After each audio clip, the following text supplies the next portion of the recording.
یہ قرآن وہ رستہ دکھاتا ہے جو سب سے سیدھا ہے، اور مومنوں کو جو نیک عمل کرتے ہیں بشارت دیتا ہے کہ ان کے لیے اجر عظیم ہے، اور یہ بھی بتاتا ہے کہ جو آخرت پر ایمان نہیں رکھتے ان کے لیے ہم نے دکھ دینے والا عذاب تیار کر رکھا ہے۔ اور انسان جس طرح جلدی سے بھلائی مانگتا ہے اسی طرح برائی مانگتا ہے، اور انسان بڑا جلد باز ہے۔ اور ہم نے دن اور رات کو دو نشانیاں بنایا ہے، سو رات کی نشانی کو تاریک بنایا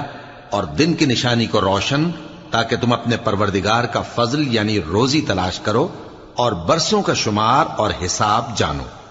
اور ہم نے ہر چیز کی بخوبی تفصیل کر دی ہے، اور ہم نے ہر انسان کے اعمال نامے کو بصورت کتاب اس کے گلے میں لٹکا دیا ہے، اور قیامت کے روز وہ کتاب اسے نکال دکھائیں گے جسے وہ کھلا ہوا دیکھے گا۔ کہا جائے گا کہ اپنی کتاب پڑھ لے، تو